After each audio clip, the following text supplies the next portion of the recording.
A police officer and his loyal canine were patrolling the outskirts of town after dark, just another quiet night. But then, under the echo of distant thunder, they saw her. A German shepherd, motionless in the rain, her muzzle rusted shut, her eyes pleading without a sound.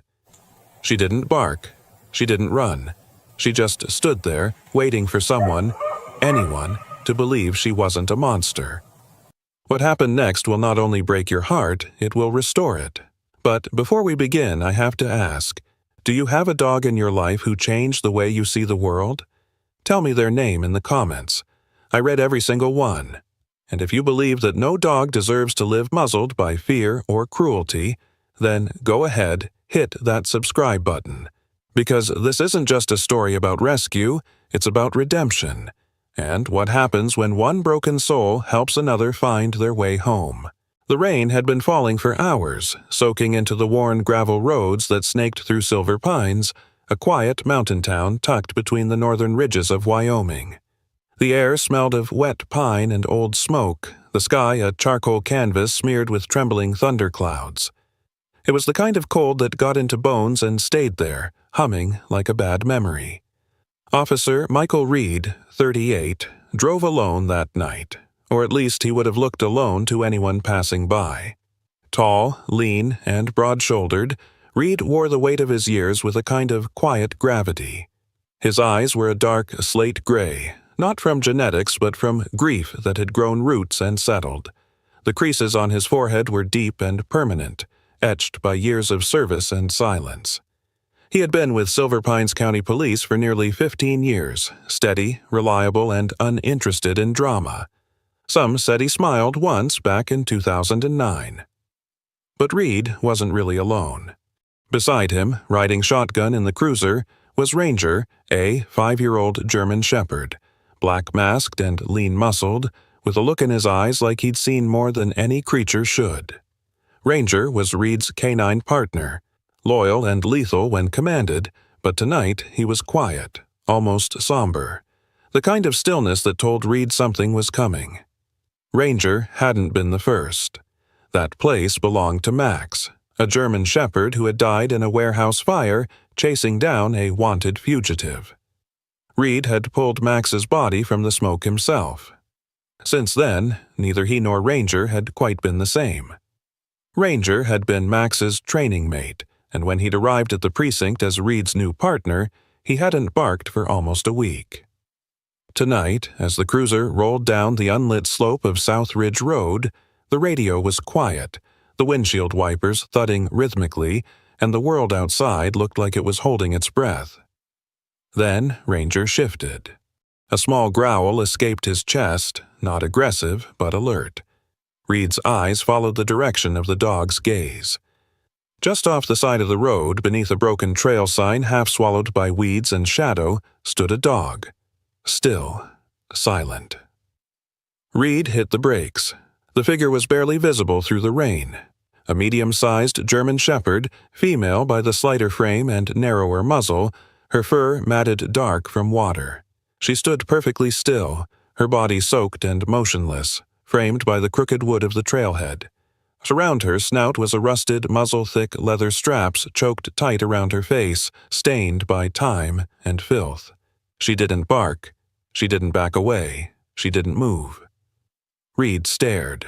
Ranger whined. Reed opened the door. The wind slapped his jacket as he stepped into the downpour, gravel crunching under his boots. The scent of pine and wet earth filled his nose.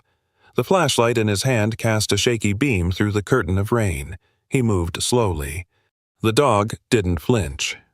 Her golden eyes followed him with eerie calm. Her legs trembled ever so slightly, but she stayed rooted. The leash, if it could be called that, was a frayed strip of wire, dragging in the mud like an old scar. Reed knelt. "It's okay, girl," he said softly. "I'm not here to hurt you." Behind him, Ranger emerged from the cruiser, paws hitting the ground with precision. Normally, Reed would have kept him back. Canine protocol required caution in approaching strays, but something about this moment overrode the rulebook. Ranger didn't bark. He didn't tense. He didn't assert dominance the way trained police dogs were taught to do around unknown canines. Instead, he lowered his head and sat. Right there in the rain, in front of the strange dog, Ranger simply sat. Then, with slow, deliberate movement, he lay down, shoulders relaxed, ears alert but soft. His body language was not just neutral, it was welcoming. Reed blinked. This had never happened before. He glanced at the shepherd again. Her fur was heavy with water, eyes rimmed with exhaustion, but for the first time, just barely. Her ears twitched toward Ranger. Not fear, not defense. Recognition, like someone who had once been part of something greater, and, just maybe, wanted it back. Reed kept his voice low. "Ranger, is she okay?"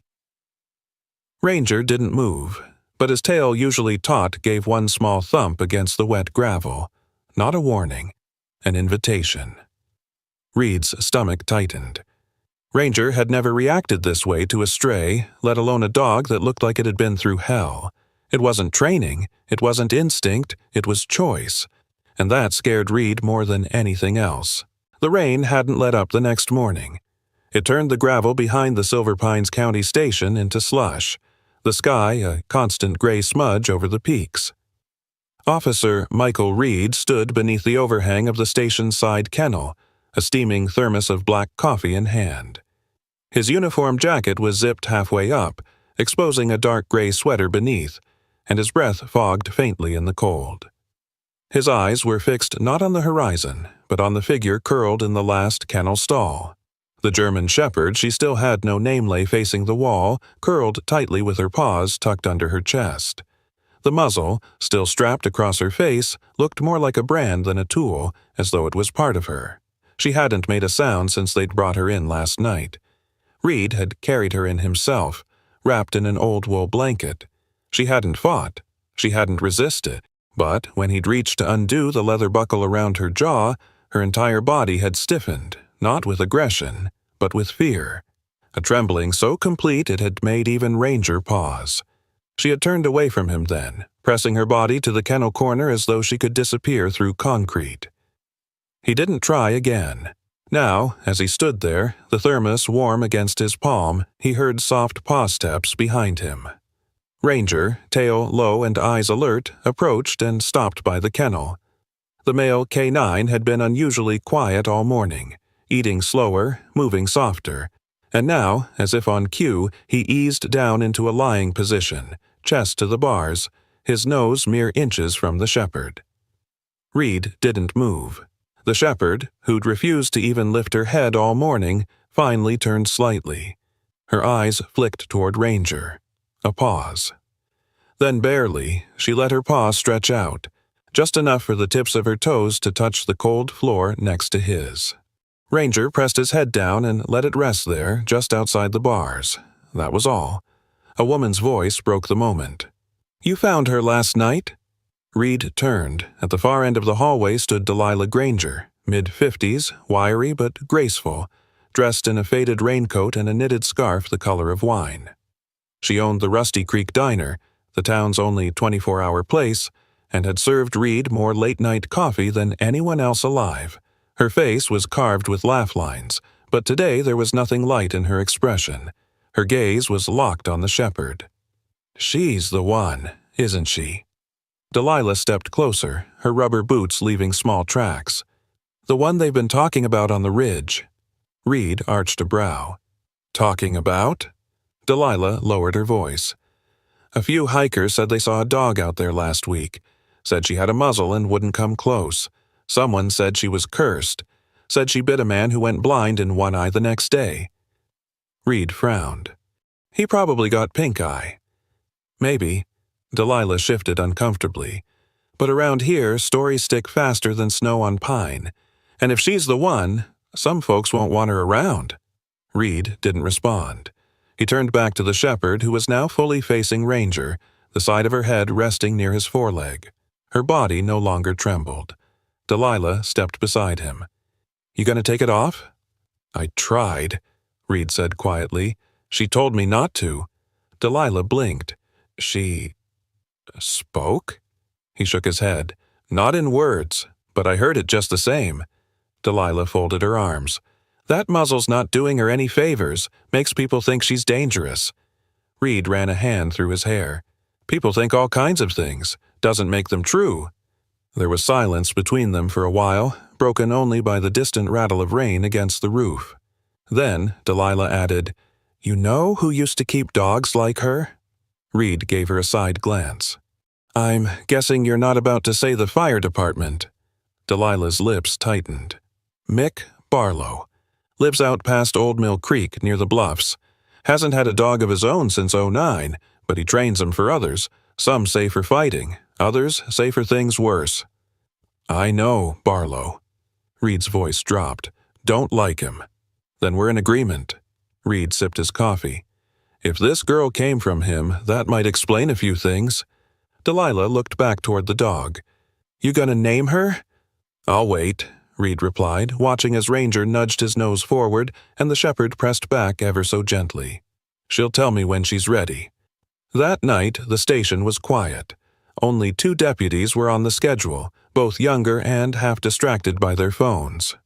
Reed finished his shift paperwork early, then did something unusual. He stayed. Sat in the hallway outside the kennels with a book on his lap and his badge off. Ranger, ever vigilant, sat beside him. But it wasn't long before he rose and padded to the shepherd's stall, laying down again just like before. Reed watched. Over the next hour, Ranger didn't move. Neither did the shepherd. But their breathing fell into rhythm to quiet heartbeats in a world full of thunder. When Reed returned later that night, he found Ranger already there, curled in front of her kennel, fast asleep. And, for the first time since she'd arrived, the shepherd was sleeping too. The following morning brought a thin veil of mist over Silver Pines, the rain having finally exhausted itself some time before dawn. The streets were quiet, the air dense with the scent of wet cedar and thawing earth. Reed arrived at the station early, still nursing the ache in his lower back from a stiff night on the bench just outside the kennels. His coffee was lukewarm. He drank it anyway. Inside the kennel wing, the lights were dimmed low. Reed's boots echoed softly as he made his way down the hall, nodding at Deputy Kevin Moore on shift, a young, soft-spoken rookie with sandy blonde hair and an anxious disposition. Kevin stood guard at the front desk with a paperback mystery open in one hand and a dog-eared notebook in the other, used mostly for doodling cartoon cats. Reed passed him without conversation and paused at the third kennel.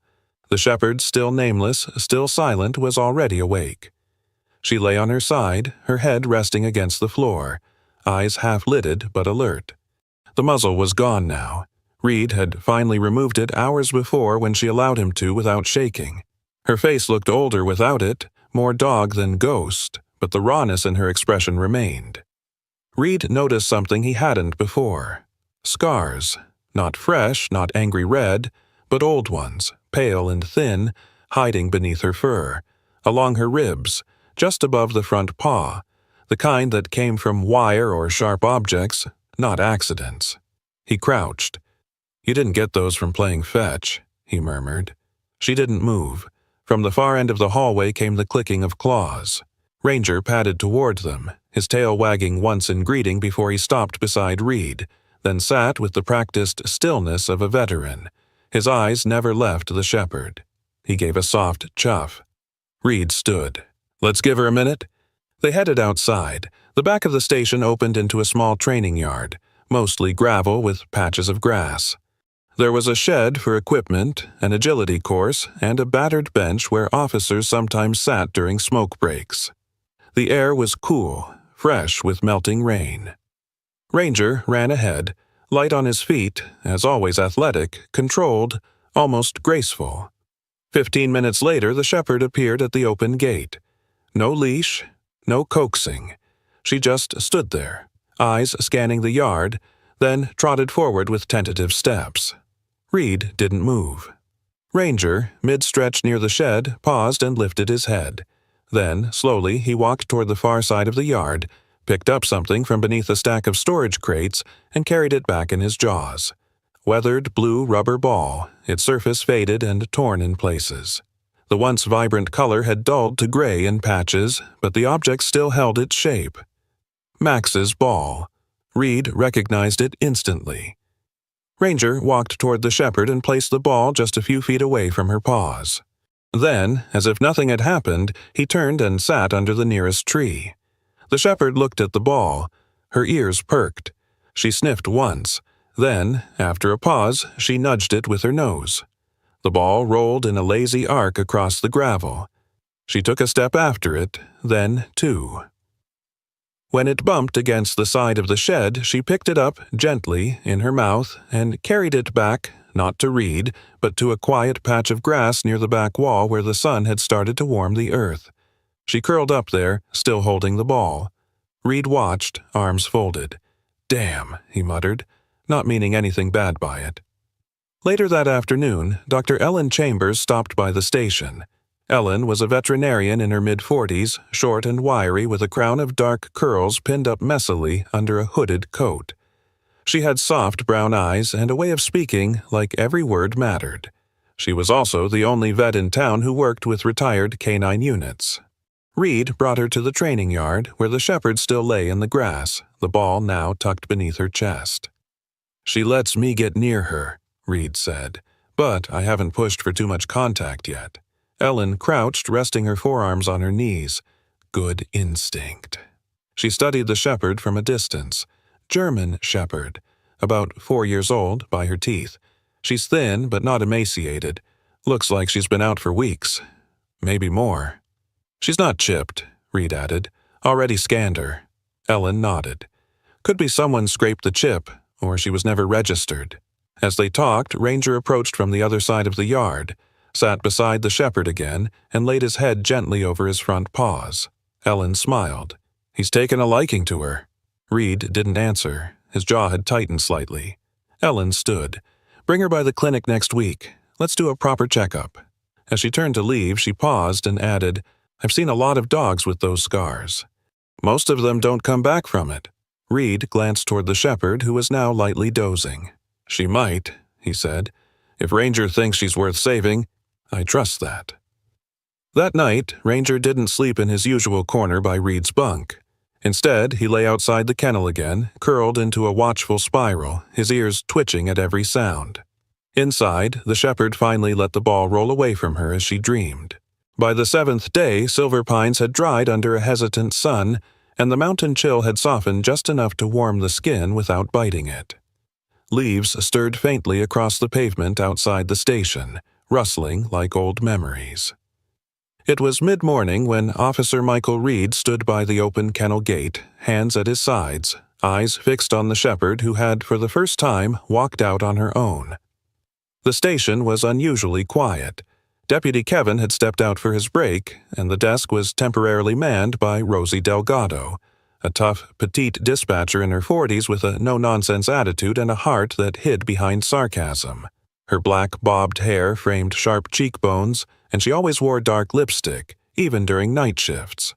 Rosie wasn't the sentimental type. She handled 3 radio frequencies and 2 caffeine addictions at once, but even she glanced up from her desk when Luna passed the hallway window, walking beside Ranger like a shadow attached by choice. "She finally coming out?" Rosie asked, not looking away from her screens. Reed nodded. "On her own." Rosie gave a soft hum and added under her breath, "Took her long enough." But there was no malice. Rosie had been sneaking Luna bits of leftover brisket from the kitchen since day 2. Reed didn't respond. His attention was elsewhere. The training yard gate was open, and Luna stood just outside it, sniffing the air, ears twitching at every sound. The rusted muzzle still hung from her face, but her posture was straighter now, less defensive, more aware. Ranger stood beside her, tail low, his eyes sweeping the perimeter like a quiet bodyguard. Reed stepped forward slowly. "You sure about this?" She didn't move, didn't flinch. Her eyes met his. Calm, tired, but not afraid. He reached for the leather strap at her cheek. Still nothing. Ranger remained seated, alert and silent, his posture not tense but focused, as if watching for permission from Luna herself. The first tug of the strap made no difference. Reed worked gently. easing the dried, cracked leather free from the rusted buckle that had once refused to yield. He'd cleaned it the night before, knowing this moment might come. Now, with both hands steady, he undid the buckle, lifted the strap from behind her ears, and let the muzzle fall into his palm. There was a silence. Not of fear, but of reverence. Luna blinked. Then, slowly, she exhaled. Her jaw opened slightly, testing the space.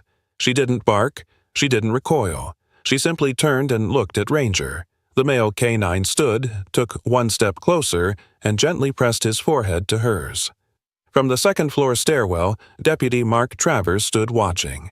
Mark was a lanky, broad-shouldered man in his early 50s, with a slow stride and the thoughtful air of someone who measured his words before speaking. He had served as a canine handler before his retirement from active dog duty, and though his joints creaked now, his instincts never dulled. "I'll be damned," Mark muttered, mostly to himself. Reed turned, catching his eye. Mark raised a thumb slowly and gave a tight nod. Inside the station, the usual noise of keyboards and phones had stilled. People didn't say anything, but they noticed. Not Luna. Not the moment. But the way Ranger had responded. Like something sacred had been said without words. The next hour passed like a ritual. Reed let Luna walk the yard untethered. She kept close to Ranger, sniffing corners, pausing at shadows. She didn't run. She didn't flinch. The muzzle sat on Reed's desk, forgotten, but not dismissed. Later that afternoon, Reed brought her inside, guiding her down the hallway toward the break room. Ranger followed, a steady pace at her shoulder. Deputy Kevin returned, blinking in surprise when he saw Luna pass him. "She out?" "Yeah," Rosie called from behind her radio. "She's got clearance, courtesy of Sergeant Ranger." Kevin laughed awkwardly and stepped aside. Luna passed him without a sound. But something happened as she walked by the small bulletin board next to the vending machines. She stopped, stared. On it were pinned old photos group shots from past canine training classes, retirement ceremonies, even the black and white photo of Max and Reed, taken only a week before the warehouse fire. Luna stared at it. Then, slowly, she approached, placed her front paws on the wall, and sniffed. Reed didn't stop her. She touched her nose to Max's image. Everyone watching. Rosie, Kevin, even Mark at the stairwell saw it, but nobody spoke. That night, after the lights dimmed and the station emptied, Reed stayed behind. He walked out to the yard and stood at the far corner where the grass met the tree line. Ranger came beside him, sitting close but silent. Luna joined minutes later, the sound of her paws soft over the earth. She didn't sit by Reed, she sat by Ranger, and for the first time since her arrival, she tilted her head back and howled, just once. A low, long note, not desperate, not pained, a release. Ranger joined her, and Reed, standing between them, didn't need to say anything. The late morning sun settled gently over the back training yard, painting the gravel and grass in soft gold. It was one of those rare Wyoming days when the mountains held their breath and the wind stopped pushing. The silence was not eerie, but calm-like. The land was watching. Officer Michael Reed leaned against the fence post, arms crossed, a half-empty coffee cup cooling on the railing beside him. In front of him, Ranger and Luna moved with a rhythm that had become quietly beautiful. Ranger's strides were crisp and deliberate, a result of years of repetition. Luna, still cautious in her own body, mimicked him as best she could, her movements clumsy at times, but full of effort. Reed had started this routine 2 days ago, light training disguised as play. He used no commands, no leashes, just presence and time. Luna was responding. Today, Ranger darted toward the far side of the field, weaving between orange cones set up along the fence. Luna followed, not as fast but determined. Her ears pinned back and tail held low. She was beginning to trust the space around her, trust herself. But then, she slipped. Her front paw caught the edge of a cone, and she tumbled to the ground, a startled yelp escaping her as dust clouded around her body. Ranger stopped immediately and turned, his ears pricked. Reed's heart skipped as he pushed off the post and jogged over. Luna had already stood by the time he reached her, but something about the way she stood, head lowered, muscles taut, stopped him. The sunlight caught her side just right, pushing back the shadows of her coat. There, under the dense black and tan fur, were the bruises. Faint, but unmistakable. Reed froze. There were old contusions around her ribs, one near the shoulder, and a longer scar just behind her hip, thin, dark, clean. Not from another animal. Not an accident. These were human marks. Deliberate. Reed crouched slowly, not reaching for her, only watching. Luna stood still, her breath shallow. Her eyes flicked to Ranger. The male K9 stepped forward and gently nosed her shoulder. She didn't move. Reed whispered, "I see you now." She looked at him, and for a moment he could feel her shame, as if she thought the marks made her unworthy, but he didn't flinch. He just whispered, "Not your fault." He stood and walked back toward the equipment shed, letting her regain space. Luna stayed still for a moment longer, then turned and followed Ranger, her steps smaller now. Inside the station, Reed printed out a report he hadn't touched in over 6 months. It listed a series of canine disappearances from various counties along the state border. Dogs that had once served, that vanished during or after reassignment. Most were marked as lost in the field. A few were retired early under strange circumstances. At the time, Reed had assumed it was a bureaucratic failure, bad paperwork, poor tracking. Now, he wasn't so sure. That afternoon, he called a friend in Cheyenne Detective Will Harrow, a blunt, methodical man with a thin build and a habit of chewing peppermint gum like it owed him money. Harrow was in his early 40s, with crow's feet and a voice that sounded like gravel under boots. He'd worked cases involving illegal dog training operations near the southern state line. "I've got a shepherd here," Reed said into the phone. "Female, no chip, scarred up, muzzle trauma. Something's off." There was a pause. Harrow didn't ask for small talk. "Where'd you find her?" "Outside Silver Pines. Trailhead south of the old mill road." Another pause. "Any signs she's trained?" "Obedient to calm energy. Responds well to other trained dogs, but she freezes up if I move too fast." Harrow exhaled. "We've been tracking a string of rogue kennels, Mike. They're stealing retired canines, strays, even pets, training them for underground fights. Some get dumped if they don't comply." Reed's stomach turned. "She wasn't a fighter," Reed said quietly, "but someone tried to make her one." "You think she's tied to one of ours?" "I don't know yet. Send me photos, injuries, behavior notes. I'll check against the reports we've logged." "I will." Reed hung up, his eyes falling back to the yard. Luna and Ranger were lying side by side now, their bodies nearly touching. Luna's eyes were open, watching the sky. Reed reached for the training device mounted on the interior wall of the yard, a basic soundboard that mimicked urban environments. Car horns, construction, sirens. He kept the volume low and tapped the first button. A metallic buzz came through the speakers. The sound of an electric fence, or something worse. Ranger immediately stood, head high, body tense. But Luna flinched hard. Jerking to the side, low to the ground, tail tucked. Her breathing became rapid. Ranger moved to her at once, placing himself between her and the source of the sound. Luna pressed into him. Reed shut off the machine, and just stood there, fists clenched. Later that evening, he recorded everything in his notebook. Injuries, reactions, Ranger's protectiveness, her silence. He didn't know her past, but he was going to find out. The air that day hung heavy with heat, unusual for late fall in Silver Pines. A dry, quiet tension blanketed the station yard like a storm holding its breath. By noon, even the birds had gone still. Officer Michael Reed stood near the back gate, arms crossed, his eyes narrowed toward the winding road beyond the trees. Something in the wind had changed. Ranger knew it too. His movements were tighter, his ears twitching with every sound. Inside the station, Luna lay resting on the mat in the corner of the training room, where sunlight streaked through the high windows. She had begun choosing this room in the afternoons, where she could watch Ranger train but not be watched herself. Her head rested gently on her front paws, eyes half-lidded but never fully asleep.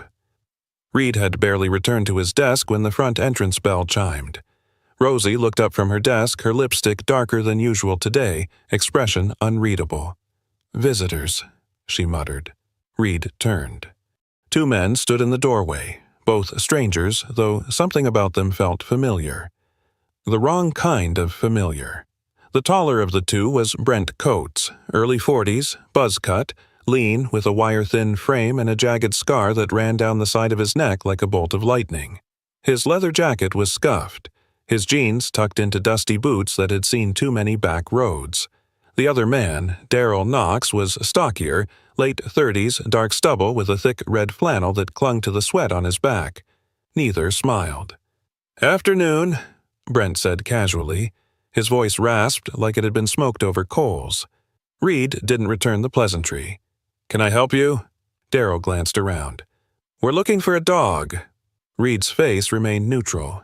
"Lost yours?" "She ain't exactly lost," Brent replied, eyes flicking toward the hallway beyond Rosie's desk. "More like wandered off. Black and tan shepherd. Muzzle. Little scar above the left flank." Rosie stiffened slightly. Reed caught it. "You got papers on this dog?" Reed asked calmly. "She's ours," Darrell said. "Had her for a while. Got a job lined up down south. Can't leave without her." Reed stepped forward, voice quiet but sharp. "You come onto my station property and claim a dog without any ID, without a chip, and without any legal documentation?" Brent smirked. "Let's not get all official." "You just did," Rosie snapped. Brent's smile faded. "Turn around," Reed said. "This is done." But Brent didn't move. "She's not what you think she is, officer. She's damaged. Dangerous." "I've met worse," Reed said. "Now leave." Darrell opened his mouth, but Ranger appeared in the hallway behind Reed, silent, motionless, eyes fixed on the men like steel bolts. Brent's hand twitched near his pocket, but then he caught Reed's look and slowly backed up. "Wrong place, wrong day," Reed said. Brent met his eyes. "You can't keep her forever." Reed didn't blink. "Watch me." They left. Rosie waited until the door clicked shut before exhaling. "You want me to log that as a threat, or just plain idiocy?" "Both," Reed muttered. That night, Reed didn't go home. He sat on the bench outside the training room, shotgun across his lap. Ranger lay beside him, eyes flicking between shadows. Inside, Luna didn't hide. She lay near the door, nose against the threshold, ears alert. For hours, they stayed like that, the three of them, silent and listening. Just after midnight, Ranger stirred. Reed followed his gaze. Movement. In the far shadows of the fence, a figure passed, a shape too tall to be wildlife, too quiet to be careless. Reed stood slowly. Ranger remained still, but his body coiled. Inside the room, Luna didn't bark. She stood, pressed her shoulder against the door, and waited. No one came to the gate. No voice called. But they were there. Reed could feel them. After 20 minutes, the shadows retreated. The night deepened. Inside, Luna returned to her spot. She didn't curl in the corner. She lay near the door again, front paws crossed, ears twitching. Ranger joined her, lying close but not touching at first. Then, slowly, as if forgetting protocol, forgetting instinct, he shifted his body so that Luna could rest her head on his foreleg. She did. Reed saw it from his bench through the glass pane. A K9 letting another touch him in sleep. Not dominance, not duty, just trust. Reed leaned back and watched the stars return. The break-in came just before 2 a.m. Swift, coordinated, and foolish. Officer Michael Reed had been sleeping lightly in the small cot by the break room, shotgun within arm's reach. The night was still, the temperature had dropped, and a silver sheen coated the gravel outside. Ranger, ever vigilant, stirred before Reed even heard the first sound. Then, a click. Metal against metal. The side gate. Reed was up in seconds, eyes sharp, shotgun loaded. Luna had risen too, ears forward, silent but fully alert. She didn't bark. She simply stood by the glass door, waiting. 3 intruders breached the station fence, one tall and wiry, one bulky, one moving with cold precision. It was Brent Coates, Darrell Knox, and a third man Reed hadn't seen before. Trevor Dunn, late 30s, former ex-military, gaunt face and cold eyes, a man whose name had surfaced in reports about rogue training camps near the state border. But this time, they weren't just there to reclaim a dog. They were there to erase her. Brent carried a silencer-fitted pistol but hadn't drawn yet. Darrell moved in the shadows, gripping what looked like a stun prod. Trevor had a black nylon rope coiled in one hand, zip ties in the other. They didn't expect the hallway lights to snap on. They didn't expect Reed to be waiting. "Drop it!" Reed's voice rang like gravel and thunder. The 3 froze, but only for a second. Brent reached for his waist. That was his mistake. Ranger launched forward like a missile. His jaws clamped onto Brent's arm just as the man raised the gun. Brent screamed, dropped the weapon, and hit the ground hard. Reed advanced, shotgun raised, as Darrell lunged, but Luna was faster. She darted past Reed and collided with Darrell's legs, knocking him off balance. He fell backward, hitting the floor with a gasp as Luna stood over him, teeth bared for the first time, not to kill, but to command. Trevor, the most dangerous, didn't run. He reached for something behind his back but found a barrel pressed against his temple. "Don't," Reed said. Trevor froze. Within 3 minutes, the station was lit up. Rosie triggered the internal lockdown system. Deputy Mark Travers and young Kevin, who had been sleeping upstairs, came sprinting down, weapons drawn. The intruders were cuffed on the spot. Ranger stood over Brent, a slow growl in his throat. Luna paced slowly around Darrell, her ears forward, tail level. She wasn't chasing, she was guarding. In the aftermath, while Rosie called in state authorities and EMTs treated Ranger's shallow bite wound, Reed questioned Trevor first. "You knew we were here," Reed said, "and you came anyway." Trevor's mouth was bleeding, but his voice was calm.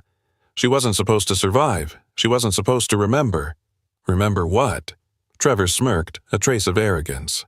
"That we trained her. That she saw names, locations, routines. She was never just a dog. She was a witness." Reed's blood ran cold. That morning, by 6 a.m., the Wyoming Bureau of Criminal Investigation had arrived. They took the 3 men into custody, collected Luna's behavioral and medical records, and seized evidence from the truck parked behind the station: unregistered weapons, forged kennel records, and disturbing video footage of dogfights and illegal training sessions. Everything Luna had suffered was documented. Deputy Kevin couldn't finish reviewing the footage. He left the room, white-faced. Rosie, stoic as ever, muttered under her breath, "They messed with the wrong dog."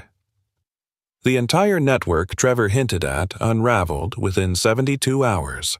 Cross-state raids were launched based on what Luna had survived. Multiple arrests were made, and several dogs, some scarred, some blind, some wagging their tails anyway, were recovered. Reed sat with Luna in the quiet room that evening.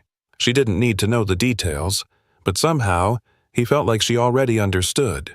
She had stood. She had chosen to face them. And because of that choice, others had been saved. Ranger, his paw bandaged, lay by her side. Luna leaned over and licked his wound, slow and soft. It was more than gratitude. It was closure. And Reed, sitting across from them, finally let himself believe something he hadn't in years. Justice was still possible. The road leading to the Reed family ranch was a long gravel stretch flanked by golden grass and broken fence posts. In spring, wildflowers sometimes bloomed there, tough, stubborn things that grew in places most thought barren. It was the kind of land that remembered everything, and still, it forgave. The ranch had belonged to Michael Reed's father, a soft-spoken man who died with dirt beneath his fingernails and the word mercy still warm on his lips. After the funeral, Michael let the land sit empty. The house remained locked, dust curling on the windows, the barn slumping gently under the weight of time. He couldn't bring himself to go back, not until Luna. Now, the front gate had been repaired. The hinges didn't creak anymore. And above the entrance, carved deep into a weathered cedar board, were 3 symbols. 1 human footprint, 2 canine paw prints. Beneath them, painted in dark, clean strokes, "Here, no one wears a muzzle." It had been 2 weeks since Luna's name was cleared and her presence accepted, not just by the state, but by the town. After the investigation, after the arrests, after the reports, Luna wasn't just the shepherd with a past. She was Officer Luna, now honorary K9, badge number K9-112R. Her file was laminated, her photo pinned next to Max's in the station's front hallway. Rosie had made the call herself. No dog who stands her ground like that stays astray. Luna didn't know what a badge meant, but she wore the collar proudly. Out on the ranch, she had space. She learned to chase wind instead of fear, to sniff clover and dry hay, not blood and rust. Ranger ran beside her most days, her shadow and her anchor. They were rarely more than 10 yards apart. One morning, Reed watched them from the porch. He wore a flannel shirt and held a chipped coffee mug with his left hand, the other resting on his knee. The porch steps had been rebuilt with new wood. The porch swing, though old, had been oiled and repaired. Luna sprinted through the grass, ears back, tail high, chasing nothing in particular. Ranger darted past her, swerved, then stopped suddenly only to have Luna pounce gently on his shoulder. They rolled once in the dirt before standing again. Reed smiled. He hadn't smiled like that since Max. Inside the ranch house, a few things had changed too. The old bedroom had been cleaned, the fireplace swept. Reed had placed Max's urn on the mantel beside a photo of Luna, Ranger, and himself, taken quietly by Mark Travers before retirement. Mark had since moved out to his daughter's property near Jackson Hole, trading patrols for gardening and silence. Reed still worked part-time at the precinct, but more often than not, Rosie handled the desk. Kevin had been promoted to field officer. Things shifted, quietly, without fanfare. One afternoon, a girl came up the drive. She was about 10 years old, in scuffed jeans and a second-hand hoodie, her brown hair in a single braid. Her name was Emily Garcia, a foster child temporarily placed with the Jenkins family down the road. She had seen Luna once at the station. Now she stood at the gate, holding a drawing. Reed approached, boots soft against the earth. "You lost, kid?" Emily held out the paper. "I drew her." It was a colored pencil sketch of Luna and Ranger standing in a field beneath the sun. No fences, no shadows, just open space and soft sky. Reed crouched. "You did this?" Emily nodded. "I like her eyes. They don't look scared anymore." Reed swallowed. "She's not." Emily asked, "Can I come pet her?" Luna had already appeared near the barn, walking slowly, ears relaxed. Reed glanced at her, then nodded. Emily knelt on the grass. Luna approached with quiet steps, sniffed the girl's hand and sat beside her. Not out of obedience, but choice.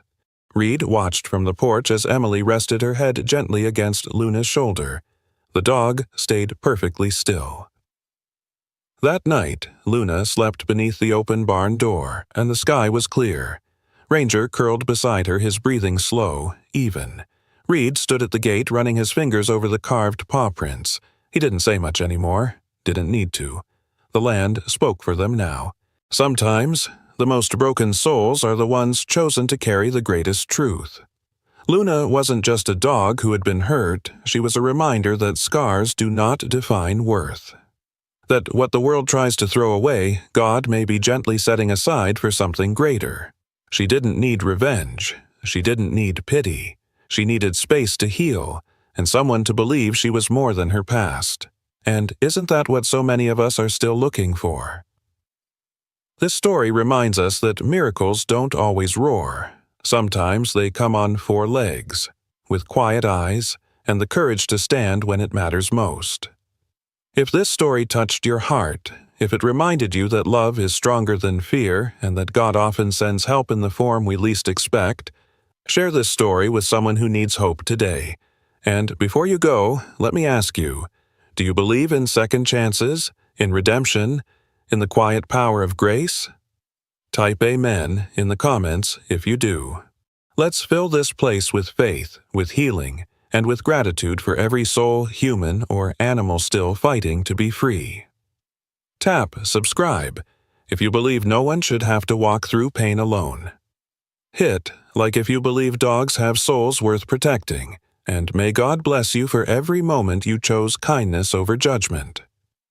We don't know who's watching today, but just like Luna, you are not forgotten. You were made for more. Hopeless man meets a stray dog, but what this dog does changes everything. The wind cut through the narrow underpass like a blade, and the rain fell in a steady, cold sheet, drenching the concrete walls until they glistened. Raymond huddled deeper into the shadows beneath the bridge, the threadbare sleeves of his jacket offering little defense against the biting chill. He sat on a flattened piece of cardboard, his back pressed to a damp pillar, knees drawn up, arms wrapped tight across his chest. He had once been a man of strength, hands calloused from years of carpentry, shoulders square from lifting lumber and building homes that others now lived in. But that life had burned away, quite literally, when his workshop went up in flames just 6 months after his wife died. The insurance had failed to cover the loss. The grief had closed in like fog, and one by one, things fell apart until all that remained was this: a cardboard mat, a sandwich saved from a shelter's lunch handout, and the sound of cars sloshing above him on the wet highway. He was about to take the first bite when a movement caught his eye. Something just beyond the edge of the concrete barrier. Raymond leaned forward cautiously and squinted into the dark. There, curled into himself near a puddle, was a dog, a large German shepherd, soaked to the skin, ribs showing faintly beneath the fur, eyes glinting with both fear and fatigue. Its ears twitched at the sound of Raymond shifting, but it did not run. It barely moved. "Well, look at you," Raymond murmured, more to himself than to the dog. "A fellow wanderer, huh?" The dog just looked at him, silent, unmoving. Raymond stared down at his sandwich, white bread, bologna, and mustard, and sighed. "Guess there's enough for two." He tore the sandwich clean down the middle, crawled forward on his knees, and laid half of it on the ground a few feet away from the dog. Then he backed away slowly and returned to his corner. For a moment nothing happened. Then the dog crept forward, cautious but hungry. It sniffed the offering and devoured it in 2 swift bites. Raymond watched quietly. "Good. No sense starving to death, even if we're freezing," he said, pulling off his jacket. The cold hit his arms like a slap, but he crawled over to the dog again, holding the coat open. "Come on, buddy. This thing's seen better days, but so have we." The dog did not flinch when Raymond gently draped the jacket over its back, tucking the corners beneath its belly. It stood still for a moment, then lowered itself to the ground and curled into a tight ball beneath the fabric. Raymond eased himself down beside the dog and leaned back against the concrete. The rain tapped steadily above, and the cars hissed along the road. He could feel the dog's breathing now, slow and rhythmic, like a quiet heartbeat. He let out a laugh, soft, dry, and full of the kind of bitterness only time could carve. "You know what, pal? If I win the lottery tomorrow, you and me, steak and real plates, all right?" The dog gave a low, almost inaudible whine and shifted closer, resting its head against Raymond's thigh. He blinked at the ceiling of the bridge, then closed his eyes. 2 lost things, sharing the same dark shelter from the world. The next morning broke with a thin gray light stretching across the cracked sidewalks. The rain had stopped, but the air remained damp and cold. Raymond sat up slowly beneath the bridge, joints aching, and glanced down at the bundle of fur still curled beneath his old jacket. The dog lifted its head, eyes meeting his in a calm, silent gaze. "Still with me, huh?" Raymond muttered, reaching out to scratch behind one ear. The dog leaned into his touch. They set off together not long after sunrise. Raymond did not know where they were headed exactly. Maybe the bakery dumpster, maybe the back alley behind the church, but he figured any place with scraps was better than sitting still. The dog stayed close to his side, steps light, alert but trusting. By the time they reached the small commercial strip near the bus station, Raymond's stomach was already growling. He passed a coffee shop, nodded politely to a woman unlocking the door, and then spotted the corner newsstand. A young boy stood there in a red hoodie, surrounded by a cardboard box filled with lottery tickets. Raymond barely gave it a glance, until the dog suddenly pulled hard on the rope he'd tied to an old belt loop. "Hey! Whoa!" Raymond said, stumbling forward as the dog let out a loud, sudden bark. The boy looked over, startled. The dog barked again, then sat back on its haunches and stared up at Raymond, as if waiting for him to understand something obvious. Raymond blinked, then chuckled under his breath. "You remembered that, huh?" he said. "Steak and real plates, right?" He reached into the pocket of his jeans and dug around. His fingers brushed against something folded and worn. 2 single-dollar bills, slightly damp from the night. He looked at the dog, who still had not broken eye contact. "All right," he said with a slow nod. "Let's be fools together." He stepped up to the boy. "Just one scratch off, please, whatever your luckiest one is." The kid grinned and handed him a ticket. Raymond walked over to the awning of the small convenience store next door and crouched down under the shade. He pulled a coin from his other pocket, an old quarter he kept for emergencies, and scratched the silvery surface with tired fingers. He stared, then stared harder. The numbers aligned, the symbols matched. He looked again, heart beginning to pound. The winning code shimmered in the morning light. $250,000, 0 cents. For several seconds Raymond did not move. The street noise faded into silence. His breath caught. He looked up at the dog, still sitting there, tail swaying gently. "I," he stammered, then laughed, the sound rough and real. "You're kidding! You have to be kidding!" The dog barked once, sharp and joyful, then bounded toward him. Raymond stood, swept the dog into his arms, and spun in a full circle, laughing like he had not in years. The dog's tongue licked his chin, his cheek, his nose, tail whipping through the air. Pedestrians paused. Someone clapped. A man at the coffee shop smiled behind the counter. Raymond set the dog down, knelt to its level, and cupped its face in his hands. "We did it, pal, you and me." The dog barked again, tail wagging furiously. Raymond looked up at the sky, gray and soft with morning light, and whispered, "Maybe some promises do come true after all." The clerk at the lottery office handed Raymond the check with a rehearsed smile, but Raymond barely registered the weight of it. The sum, printed in bold $250,000, should have made his knees buckle. Instead, all he could think about was the dog wagging his tail outside the glass doors, waiting faithfully, just like he had the night before, under the rain, beneath the bridge. Raymond stepped outside, folded the check carefully into his coat, and crouched to the dog's level. "You hungry, Lucky?" It was the first time he had said the name out loud, but it fit. The dog barked softly, and Raymond smiled. "Come on, let's make good on that promise." 10 minutes later they sat at a small sidewalk diner on the corner of Maple and Easton.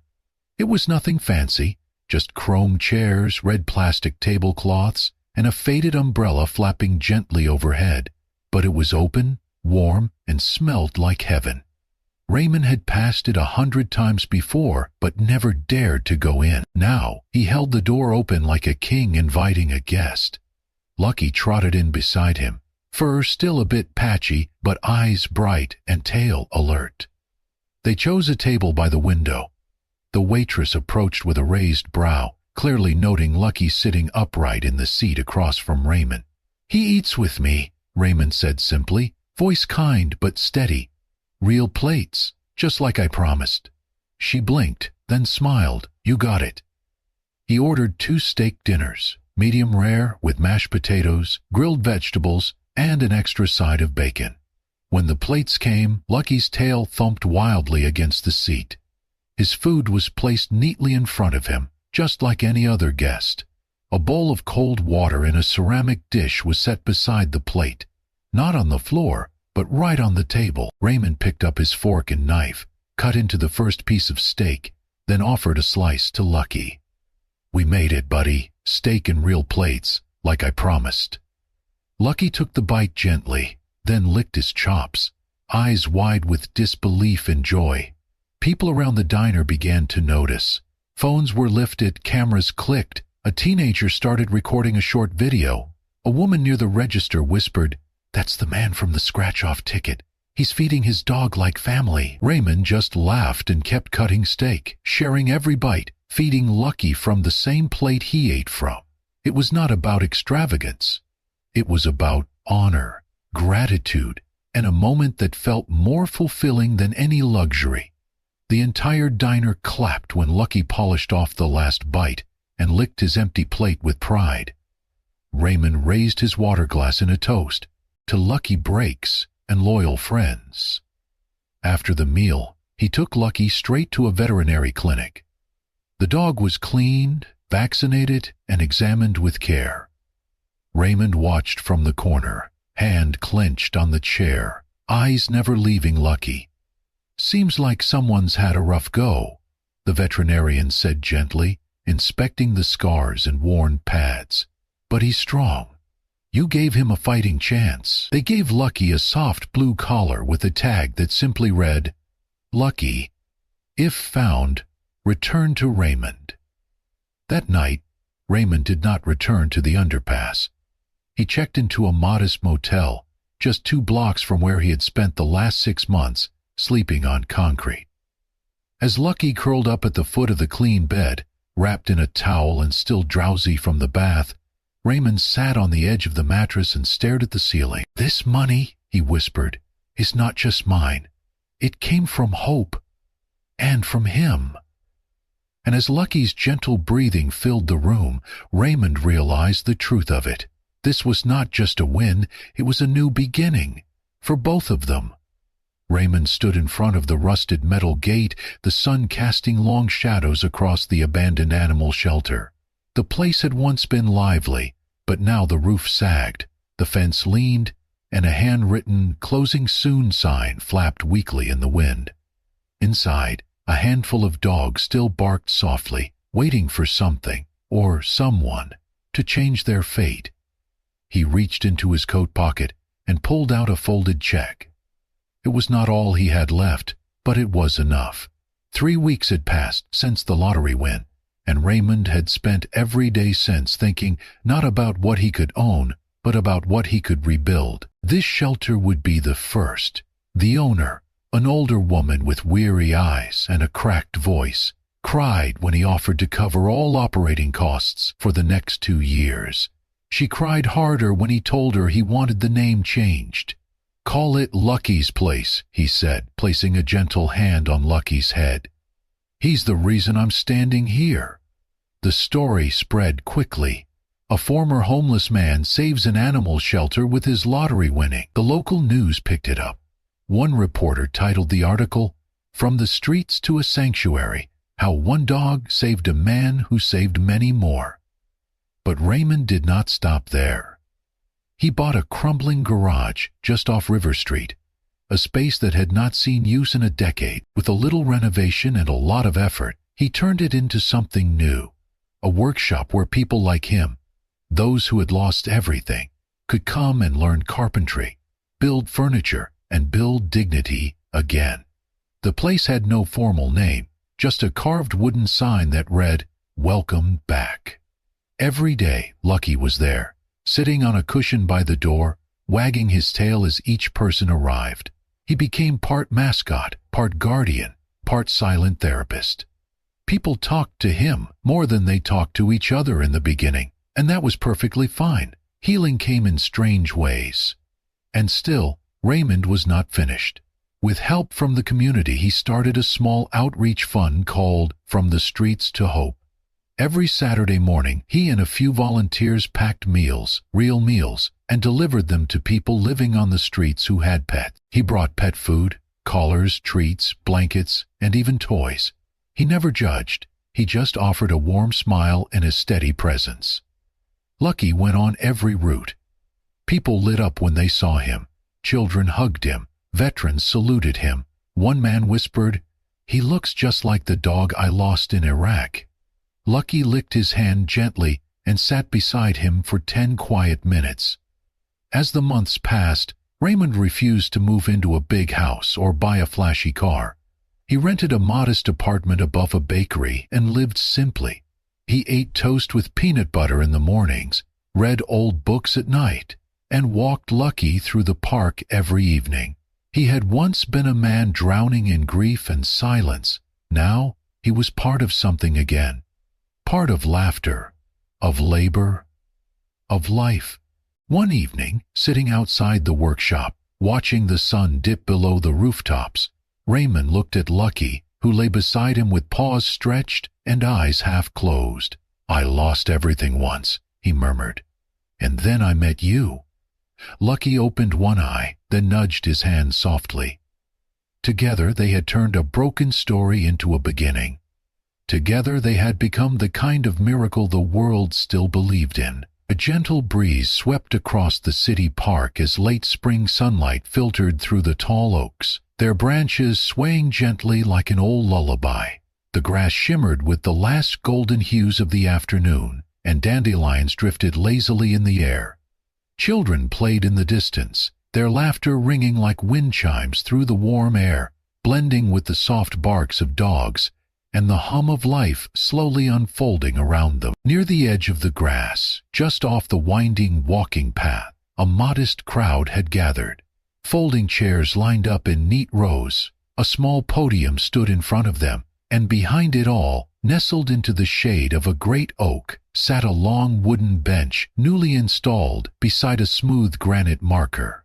There were no balloons or decorations, just quiet reverence and warmth in the eyes of the people who came to witness something gentle, something real. Raymond stood beside the bench, wearing a second-hand suit that fit just well enough. He had borrowed it from a church volunteer, pressed it himself, and straightened the cuffs that morning with more care than he had shown himself in years. His hair was longer than it used to be, streaked with more silver now, and his shoulders were no longer hunched. He held a leash in one hand, though the dog it belonged to sat patiently by his side, unmoving, confident, and calm. Lucky. The German shepherd's ears twitched as applause rippled through the small crowd. Volunteers from the animal shelter clapped warmly. Community members, a few local news reporters, and more than a few familiar faces from the streets, all had come for the same reason. They had not come to witness fame or wealth. They had come to celebrate a bond that had restored not just one life, but many. Today, Lucky was being named Companion of the Year by the State Rescue Network, not just for surviving, not just for being adopted, but for being something bigger, for being the heartbeat behind a wave of change that started under a bridge and reached into every corner of the neighborhood. The director of the rescue organization stepped up and spoke a few heartfelt words, then handed Raymond a certificate framed in glass and a small brass medal with a paw print engraved on the face. Raymond knelt and clipped the medal onto Lucky's collar, fingers steady despite the ache in his throat. "You earned this," he whispered. Then he stood, walked to the podium, and paused beside the bench. His hand brushed across the words carved into the wood. "To the dog who reminded me I still mattered." He faced the crowd. His voice was low, but every word carried. "There was a time I thought I had nothing left. No one left. But this dog, he saw me when I could not see myself. He waited beside me when the world had passed me by. And somehow, he led me out." There were no dramatic pauses, no rehearsed phrases, just truth spoken plainly. "He did not just save me," Raymond continued. "He reminded me of what it meant to be seen, to matter, and every life we touched after that, it started with him." People wiped their eyes.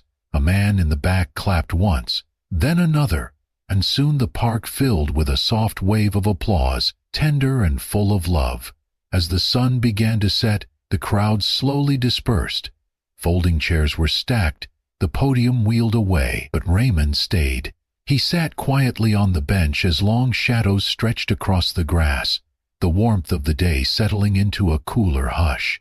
Lucky lay beside him, head resting gently on Raymond's leg, eyes closed, chest rising and falling in slow, even rhythm. It was the same park where they had once curled together on damp cardboard, trying to sleep through hunger and cold. Now, they sat side by side not as survivors, but as something more. Symbols of what healing looks like when it walks on four legs and speaks without words. A photographer from the local paper crouched nearby and captured a final image. Raymond smiling down at Lucky, one hand stroking the soft fur behind his ear, the other resting gently on the engraved bench. The next morning, the story ran on the front page, with the headline, "The Dog Who Delivered Hope to a Broken Man and a Community." As dusk settled again and the park lights flickered to life, Raymond leaned down, his voice a low whisper in Lucky's ear. "We made it, boy, and we shared it too." Lucky did not stir, but his tail thumped once against the grass, slow and steady, like a heartbeat remembering its purpose. And in that quiet moment, beneath a painted sky, the two who had once had nothing, now had everything that mattered: love, memory, and a legacy of kindness that would outlive them both.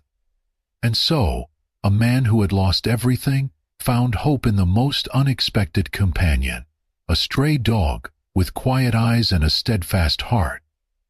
Their story was not just about luck or even about a winning ticket. It was about the kind of love that asks for nothing and gives everything. It was about loyalty, healing, and the quiet power of sharing what little you have with someone else who needs it just as much. From a torn sandwich beneath a bridge to a carved bench in the sun, Raymond and Lucky showed us that sometimes the smallest acts of kindness create the biggest miracles. If this story touched your heart, we invite you to subscribe to Amazing Paws Stories, where we bring you true and emotional tales of the unbreakable bond between people and animals. Stories that heal, stories that stay with you. Because sometimes all it takes is a paw print to find your way back home.